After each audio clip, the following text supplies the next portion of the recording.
Officer Park Jin pulled his jacket tighter against the cold night air as he walked down the empty streets of New Seoul Colony. The distant hum of spacecraft engines echoed overhead as cargo ships made their nightly deliveries to the outer rim. Settlements. 3 weeks had passed since he first noticed the small shadow following him during his patrols. At first, Jin thought it was just his imagination playing tricks on him. Working the night shift in the colony's most dangerous district could mess with anyone's head. But every single night there it was again, a tiny figure staying just far enough behind to remain hidden, yet close enough that Jin could sense its presence. The kid couldn't be more than 7 years old from what Jin could tell. He always wore clothes that seemed too big for his small frame, and he moved with an odd silence that made Jin's skin crawl. Most children made noise when they walked, but this one seemed to glide through the shadows like a ghost. Tonight felt different, though. Jin had spent the entire day thinking about the mysterious child, and he'd made up his mind. No more games.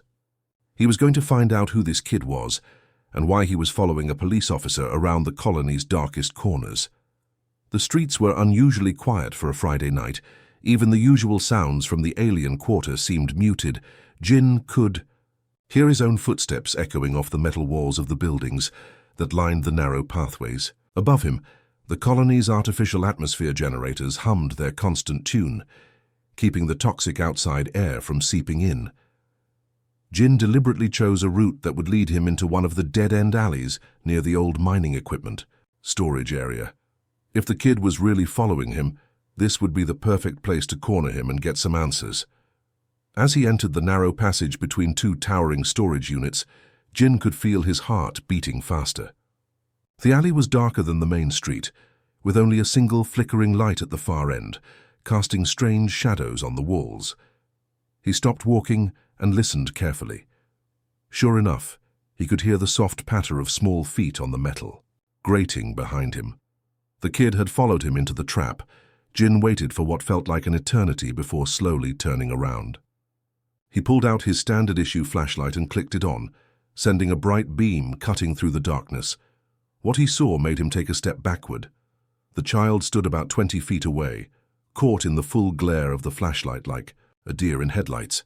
But this wasn't any ordinary kid from the colony. His skin was pale, almost translucent, and his clothes hung off his thin frame like they belonged to someone much larger. But it was the eyes that made Jin's breath catch in his throat. They reflected the light from his flashlight with an unnatural glow, like the eyes of a nocturnal creature. For a moment, neither of them moved. The kid just stared at Jin with those strange, luminous eyes, his expression completely calm despite being caught. "Hey, kid," Jin called out, trying to keep his voice steady and non-threatening. "What are you doing out here so late? Where are your parents?" The moment Jin spoke, something incredible happened. The child seemed to fold in on himself and simply disappeared. Not like he ran away or hid behind something. He just vanished completely, as if he had never been there at all. Jin rushed forward, sweeping his flashlight beam across every inch of the alley. There was nowhere for a child to hide. The walls were solid metal, and the only exit was the way they had both come in, yet the kid was completely gone. The next morning at the police station, Jin sat across from his partner, Officer Kim Han, trying to explain what had happened. Han was a good cop and an even better friend, but he clearly thought Jin was losing his mind. "You're telling me a kid just vanished into thin air?" Han laughed, nearly spilling his coffee. "Come on, Jin. Kids are sneaky, especially the ones living rough in the outer districts. He probably squeezed through some gap you didn't see. Han, I'm telling you, there was nowhere to go. The alley was completely sealed except for the entrance." "Look, buddy," Han said, putting down his cup and leaning forward with concern in his eyes. "I've been working nothing but night shifts for the past 2 months. When's the last time you got a decent night's sleep? Or saw some sunlight? Maybe it's time to take some leave." Jin wanted to argue, but he could see the doubt in his partner's eyes. Even he was starting to question what he'd seen. Maybe the stress of working in the colony's most dangerous sector was finally getting to him. But deep down, Jin knew what he had witnessed was real. That kid wasn't normal, and those eyes weren't human. Something was happening in New Seoul Colony, and Jin was determined to find out what it was. The next evening, Jin decided to change his patrol route completely. Instead of walking through the industrial sector where he'd encountered the mysterious child, he headed toward the alien district on the colony's eastern side. This area was a melting pot of different species trying to make a new life together. Colorful lights from various alien shops and restaurants painted the streets in blues, purples and greens. The air filled with strange but pleasant smells of cooking food from different worlds. Jin could hear the musical chatter of Cytherian families mixed with human conversations and the clicking sounds made by the insect-like Vrathan traders. Overhead, small personal spacecraft zipped between the towering apartment buildings, their engines creating soft whooshing sounds as they delivered supplies to the upper levels. The alien district never really slept, which made it the perfect place for someone to hide if they didn't want to be found. Jin had only been walking for about 10 minutes when he felt that familiar sensation of being watched. He didn't turn around, immediately this time. Instead, he kept walking at a steady pace, using the reflective surfaces of shop windows to catch glimpses of what was behind him. There he was again, the pale kid in oversized clothes, following about 30 feet back. But tonight something was different. The child wasn't trying as hard to stay hidden. In fact, he seemed to be getting closer with each block they walked. Jin passed a group of Cytherian teenagers hanging out near a hoverbike repair shop. Their blue-tinted skin glowed softly under the streetlights, and their large, dark eyes followed Jin as he walked by. They whispered among themselves in their melodic language, probably wondering why a human cop was patrolling their neighborhood alone. As Jin reached a quieter section of the district, he could hear the child's footsteps, getting closer. The kid was now maybe 20 feet behind him, no longer bothering to hide in the shadows. Jin's heart started beating faster, but he forced himself to stay calm. When they reached a small plaza surrounded by apartment buildings, Jin decided it was time. He stopped walking and slowly turned around, making sure not to make any sudden movements that might scare the child away. The boy stood there in the open, no longer hiding. Under the soft glow of the plaza's lighting, Jin could see him much more clearly than the night before. The kid looked to be about 7 or 8 years old, with straight black hair that fell into his eyes. His clothes were definitely too big, for him like hand-me-downs from someone much larger. Jin crouched down slowly, getting to the child's eye level. He kept his hands visible and spoke in the gentlest voice he could manage. "I'm not going to hurt you, okay? I just want to talk. What's your name?" For a moment, the child just stared at him with those strange, reflective eyes. Then, as if making a decision, he took a small step forward into the better light. That's when Jin saw what had been bothering him about the kid's appearance. The boy's features were mostly human, but there was something subtly different about the shape of his face. His ears came to slight points, and his skin had an almost luminescent quality that reminded Jin of the Cytherians he'd just passed. When the boy finally spoke, his voice was soft but carried an unusual accent that Jin couldn't quite place. It sounded like a mix of Korean and something else entirely. "My name is Lee Do," the child said, pronouncing each word carefully. "I watch you because you are good guardian." "Guardian?" Jin repeated, confused. "Kid, I'm just a police officer. I patrol these streets to keep people safe, but I'm not anyone's guardian." Du shook his head seriously. "No. You protect people who cannot protect themselves. You help lost ones find home. You are guardian." Jin felt a chill run down his spine. How could this child know so much about how he did his job? He'd always tried to help the refugees and immigrants in this district, but he'd never thought of himself as anyone special. "Du, where are your parents? It's not safe for you to be out here alone at night." The moment Jin asked about his family, Du's expression changed completely. The slight smile that had been on his face disappeared, and his glowing eyes filled with a sadness that seemed far too deep for such a young child. "Gone," Du said simply. "Bad people took them away. They hurt anyone who tries to bring peace between humans and Cytherians." Before Jin could ask what he meant by that, Du stepped forward and pressed something into Jin's hand. The object was small, about the size of a coin, but it felt warm and seemed to vibrate with some kind of energy. Jin looked down at it and saw that it was made of a metallic material that seemed to shift colors in the light. "Danger comes soon," Du said urgently. Very bad people plan to hurt many in colony. You must be ready. This will help you understand when time comes." Jin looked up from the device, ready to ask a dozen questions, but Doe was already backing away into the shadows between the buildings. "Wait," Jin called out. "Do, I need to know more. Who are these bad people? What kind of danger?" But just like the night before, the boy seemed to melt into the darkness, as if he'd never been there at all. Jin was left standing alone in the plaza, holding the strange device and wondering if he was getting himself mixed up in something much bigger and more dangerous than he'd ever imagined. Jin couldn't sleep for the rest of the night. The strange device Do had given him sat on his bedside table, occasionally pulsing with a soft blue light. Every time he tried to close his eyes, he kept thinking about the boy's words and that look of deep sadness in his glowing eyes. The next morning, Jin arrived at the police station earlier than usual. The building was buzzing with activity as officers prepared for their shifts. Through the large windows, he could see cargo spacecraft landing and taking off from the colony's main transport hub, their engines creating small dust storms in the distance. Jin made his way to Detective Song Min's desk. Min was one of the few officers in the station who had experience dealing with alien technology. Before joining the New Sol Colony police force, he'd worked on several mixed-species settlements on the Outer Rim. "Min, I need your help with something," Jin said, pulling the device from his pocket. Min looked up from his computer screen, where he'd been reviewing surveillance footage from the alien district. His eyes widened when he saw what Jin was holding. "Where did you get that?" Min asked, immediately reaching for a pair of specialized gloves from his desk drawer. "A kid gave it to me last night, said it was important."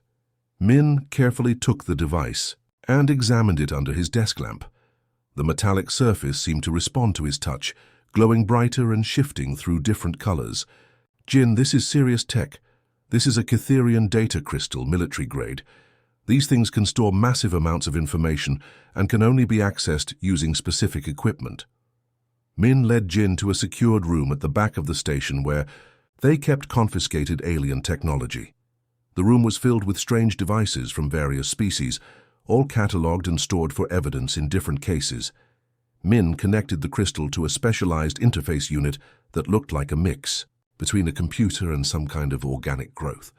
As soon as the connection was made, the entire device lit up with swirling patterns of light. "The Cytherians encode their data in both visual and audio formats," Min explained, as he adjusted the settings. "This might be in their language, so we'll need the translation software to—" He stopped mid-sentence as text began appearing on the screen.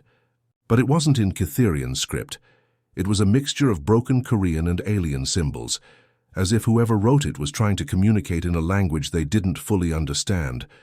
Jin leaned closer to read the message, and what he saw made his blood turn to ice. "Big attack planned, tomorrow night when 2 moons cross sky. Colony headquarters building.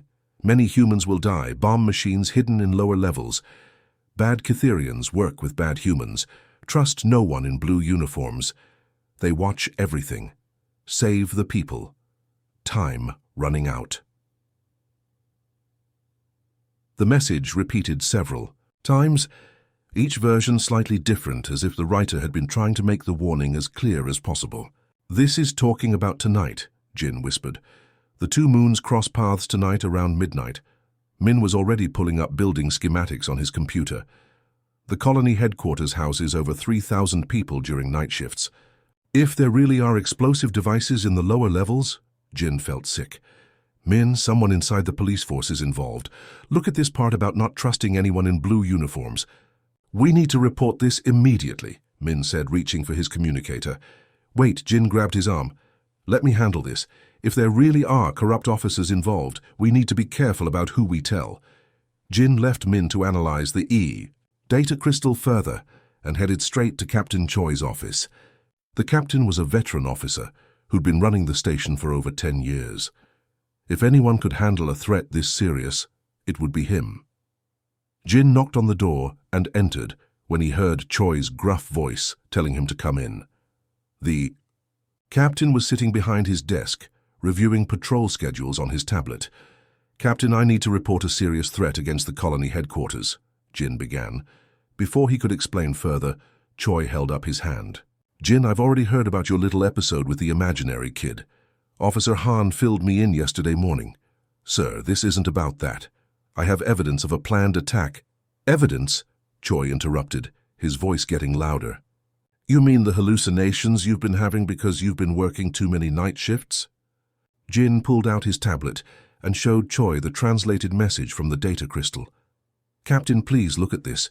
Someone gave me intelligence about explosives being planted in the headquarters building. Choi barely glanced at the screen before pushing the tablet away. This is exactly what I'm talking about, Jin. You're seeing conspiracies everywhere. This is clearly stress-induced paranoia, and I'm ordering you to take immediate medical leave. But Captain, that's final, Officer Park. Turn in your weapon. Hand badge. Report to Dr. Kim at the medical center first thing tomorrow morning. Jin couldn't believe what he was hearing. He left Choi's office feeling more confused and worried than ever. As he walked through the station, he decided to try approaching Lieutenant Yoon, the second-in-command. But when Jin mentioned the warning about the attack, Yoon's reaction was strange. The lieutenant's eyes darted around nervously, and he quickly changed the subject, asking Jin about his patrol routes and whether he'd noticed anything unusual in the alien district lately. The same thing happened when Jin tried talking to Sergeant Park and Detective Lee. Each time he mentioned the threat, the senior officers became visibly uncomfortable and tried to dismiss his concerns. It was then that Jin realized the horrible truth. The warning in the data crystal was accurate. There really were people inside the police force working with the attackers, and that little boy, Do, had risked everything to try to save innocent lives. Jin was on his own with less than 12 hours before the attack, and no one in authority willing to listen to him. Jin spent the entire afternoon trying to figure out how to find Do again. The boy had appeared and disappeared like a ghost, but Jin knew he had to be living somewhere in the colony. After his failed attempts to get help from his fellow officers, Jin realized that the mysterious child might be his only ally. As evening approached, Jin made a decision that could cost him his career. Instead of going home and following Captain Choi's orders to take medical leave, he grabbed his emergency gear and headed to the maintenance access points beneath the colony. If Do was really living underground, that's where Jin would have to look for him. The colony's underground system was vast and complex. Miles of tunnels carried power lines, water pipes, and communication cables to every building above. Most officers avoided these areas because they were dark, confusing, and filled with the constant hum of machinery. Jin climbed down through a service hatch near the alien district, using his flashlight to navigate the narrow passages.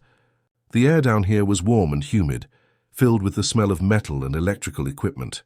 Strange sounds echoed through the tunnels, the whoosh of air recyclers, the buzz of power converters, and the distant rumble of the colony's main generators. He'd been searching for about an hour when he heard a soft voice call out from the darkness ahead. "Officer Jin!" Jin spun around, his flashlight beam cutting through the gloom. There was Do, sitting on a junction box where several large pipes met. The boy's eyes reflected the light, giving him an otherworldly appearance in the underground maze. "You came," Do said simply, as if he'd been expecting Jin all along. "I tried to warn them," Jin said, breathing heavily from his search through the tunnels. "But no one would listen. They think I'm going crazy." Do nodded sadly. "I know. They cannot see truth because some of them help the bad people. Tell me everything, Do. I need to understand what's really happening here." The boy jumped down from his perch and began walking deeper into the tunnel system. Jin followed, amazed at how easily Do navigated the confusing maze of passages. The kid moved like he'd been living down here for years. "My mother was human," Do began, his voice echoing softly off the metal walls. "She came to Colony 5 years ago as teacher, wanted to help human and Cytherian children learn together. They passed by a large chamber filled with humming machinery. Through the grates, Jin could see the massive power cores that kept the colony running. The blue glow from the energy cells cast strange shadows on the walls. "My father was Cytherian engineer," Do continued. "He designed many systems that keep colony safe. He believed humans and Cytherians could build better future together." Jin noticed that Do's accent became more pronounced when he talked about his parents. The boy was clearly trying hard to speak proper Korean, but his mixed heritage showed in the musical quality of his voice. They met at peace council meetings. Both wanted to stop fighting between species. They fell in love and had me. Du's voice became quieter, but radical groups on both sides hated them for it, said mixing species was wrong. They emerged from a side tunnel into a larger passage that Jin recognized as being near the colony's main power station. Through a grated opening he could see the massive building that supplied electricity to the entire settlement. But what Jin saw next made him freeze in shock. Moving through the shadows around the power station were dozens of figures. Some were clearly human, dressed in maintenance uniforms and carrying electronic equipment. Others were Cytherian, their blue-tinted skin barely visible in the darkness as they worked alongside the humans. "There," Do whispered, pointing through the grate. "Bad people working together. They plant bomb machines in power station and headquarters building."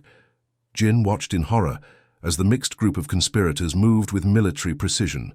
They had vehicles, advanced weapons, and what looked like enough explosive devices to level half the colony. "Radicals killed my parents 6 months ago," Do said, his young voice filled with pain that no child should have to carry. "Made it look like accident, but I saw them do it. I've been living down here since then, watching, learning." "Do, why didn't you go to the authorities? To child services?" The boy gave Jin a look that was far too wise for his age. "Because some of authorities are part of bad group, and child services would send me away from colony. This is my home. These are my people, both human and Cytherian, who want peace." Jin began to understand the incredible situation. This 8-year-old hybrid child had been living alone in the underground tunnels, surviving on his own while single-handedly gathering intelligence about a conspiracy that reached into the highest levels of the colony's government. "I see everything. I hear everything," Do continued. "Tonight they kill everyone who believes in unity. They blow up headquarters during night shift when most peace workers are inside. Then they blame other side and start war." The scope of the plan was terrifying. Jin realized they weren't just dealing with random terrorists. This was a coordinated effort to destroy the colony's entire peace process and turn humans and Cytherians against each other. "I watch you for weeks," Do said. "You are only officer who really helps both humans and aliens. You treat everyone same. That's why I chose you." Jin felt the weight of responsibility settling on his shoulders. Thousands of innocent lives were at stake, and a brave little boy who'd already lost everything was depending on him. "We have to stop them," Jin whispered, watching the conspirators continue their deadly preparations. Do nodded gravely, his glowing eyes meeting Jin's. "Together." In that moment, Jin realized that this wasn't just about stopping an attack anymore. It was about proving that the dream Do's parents had died for, humans and aliens working together in peace, was worth fighting for. Jin and Do had less than 3 hours before the attack would begin. They moved carefully through the underground, tunnels with Do leading the way through passages that seemed impossible for anyone to navigate without years of experience. "First, we stop power station bombs," Do whispered as they crawled through a maintenance shaft. "Without main power, their big weapons cannot work." Jin was amazed at how much the boy understood about the colony's systems. Do knew exactly where every power line ran, where the backup generators were located, and how the entire electrical grid connected together. They emerged into a service room directly beneath the power station. Through the floor grating, they could see the conspirators setting up their explosive devices around the main energy cores. The bombs were a mix of human and Cytherian technology designed to create maximum destruction. "I can disable Cytherian parts," Do said, pointing to the alien components that glowed with purple energy. "But human bombs use different system." "I've had training in explosive disposal," Jin replied. "If you can handle the alien tech, I can deal with the human devices." Working together, they began the dangerous task of sabotaging the bombs. Do's small size allowed him to squeeze through spaces. That would be impossible for an adult. His mixed heritage meant he could read both human technical manuals and Cytherian energy patterns.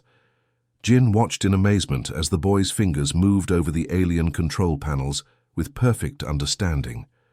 Do's eyes glowed brighter in the darkness. As he interfaced with the Cytherian systems, almost like he was communicating with the technology itself.